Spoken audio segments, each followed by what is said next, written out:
అందరికీ హాయ్ అండి.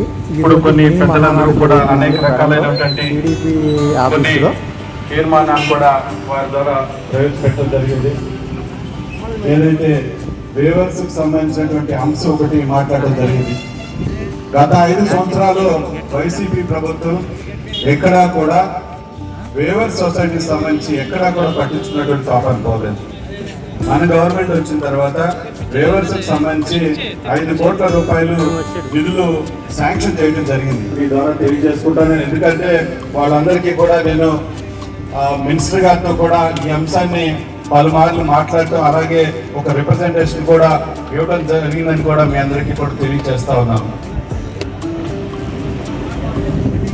Thrift fund ఉందో ఆ అమౌంట్ కూడా త్వరలోనే పడుతుందని చెప్తా ఉన్నాను. అలాగే తెలియజేసుకుంటాను. అలాగే మనం ఇచ్చినటువంటి హామీ ఏదైతే 200 యూనిట్లు వేవర్స్ కి సంబంధించి ఎవరైతే మగ్గాలు ఉంటాయి వాళ్ళందరికీ కూడా ఇప్పుడు సర్వే జరుగుతూ ఉంది.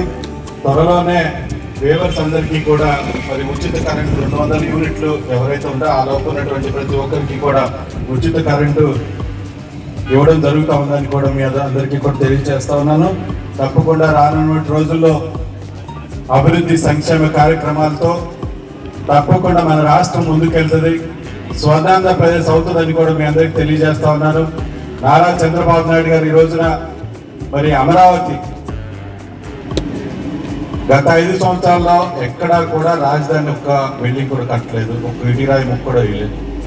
3 రాజధానులు అని చెప్పేసి మరి ప్రజలందరినీ కూడా మోసం చేశారు. ఎక్కడా కూడా డెవలప్మెంట్ చేయలే. మరి పెట్టుబడులు ఎలా వస్తాయి? ఈ రాష్ట్రం మీద నమ్మకం ఎక్కడ కలుగుతుంది? కానీ ఈ రోజున మన అధికారంలోకి రాగానే చంద్రబాబు నాయుడు గారు మరి రాష్ట్ర రాజధానికి కేంద్రం నుంచి నిధులు తీసుకొచ్చారు. పోలవరంకి సంబంధించి కేంద్రం నుంచి నిధులు తీసుకొచ్చి ఆ యొక్క అభివృద్ధి కార్యక్రమాలను కూడా ముందుకు తీసుకెళ్తా ఉన్నానని కూడా మీ అందరికీ తెలియజేస్తా ఉన్నాను. అనేక రకాలైనటువంటి పరిశ్రమలు కూడా మరి చంద్రబాబు నాయుడు గారి యొక్క నమ్మకంతో ఈ రోజున రాష్ట్రంలో పెట్టుబడులు పెట్టడానికి ముందుకు వస్తా ఉన్నారని కూడా నేను తెలియజేస్తా ఉన్నాను. ఎన్ని ఆర్థిక ఇబ్బందులు ఉన్నా కానివ్వండి, ఈ రోజున ఏదైతే మరి హామీలు ఇచ్చామో ప్రతి హామీని కూడా నెరవేర్చుకుంటా ముందుకు వెళ్తా ఉన్నామని చెప్పి కూడా నేను తెలియజేస్తా ఉన్నాను. రైతులకు సంబంధించి కూడా గతంలో ఎప్పుడు లేనటువంటి విధంగా ఈ యొక్క మన ప్రభుత్వం వచ్చినటువంటి ఎన్డీఏ కూటమి అధికారులకు రాగానే మరి ఏదైతే రైతులు ధాన్యం అమ్ముకుంటే కనుక వాటిని ఒక 48 గంటల్లోనే వాళ్ళ అకౌంట్లో డబ్బులు పడినాయి. 48 గంటలు అని చెప్పారు, కానీ 20 కూడా మీ అందరికీ కూడా తెలియజేస్తా ఉన్నాను. మరి తీర్మానం ప్రతి మండలం నుంచి పృథ్వీ మండలంలో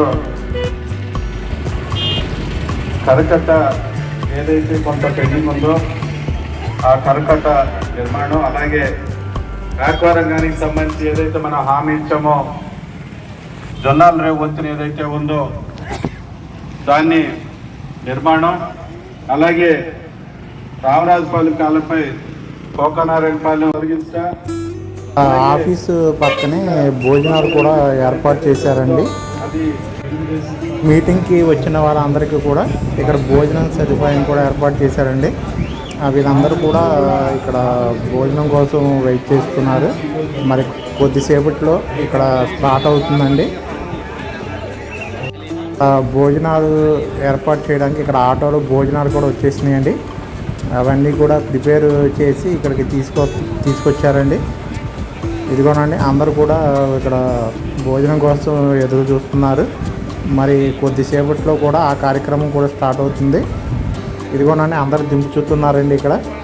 ఇక్కడ పలావు, చికెను, రసం, నెక్స్ట్ వచ్చేసి పెరుగు చట్నీ, ఒక స్వీట్ అండి.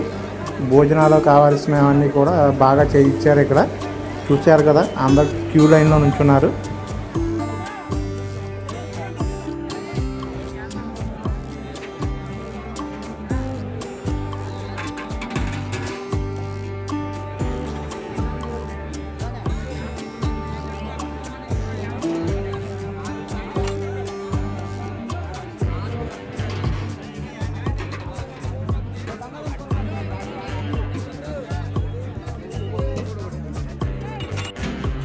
రసాన్ని కూడా తీసుకెళ్తున్నారండి అందరూ, ముగ్గురు కలిసి.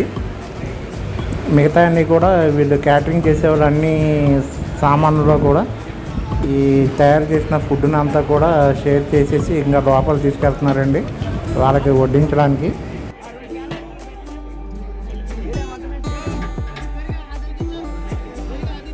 ఇక్కడ వాటర్ ఫెసిలిటీ కూడా బాగా చేశారండి, మొత్తం కూడా కూలింగ్ వాటరే.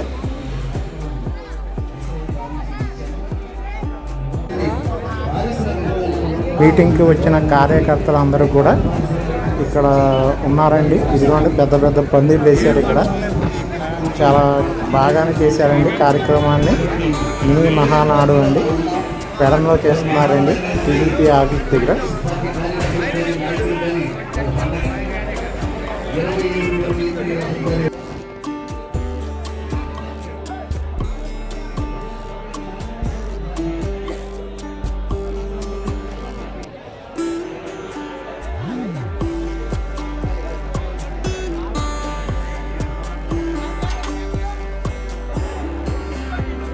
కూడా రెడీ చేసేసారండి. ఇక్కడ చికెన్ పక్కన పడవు అంతా కూడా ఇంకా రెడీ అయిపోయింది.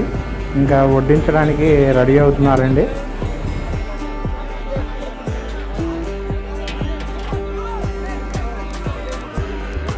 అలాగే ఈ వీడియో మీకు నచ్చినట్లయితే ఒక లైక్ అండ్ సబ్స్క్రైబ్ చేయండి. అలాగే ఈ మినీ మహానాడు మీటింగ్ పెడంలో జరుగుతుందండి. అందరికీ చాలా థ్యాంక్స్ అండి.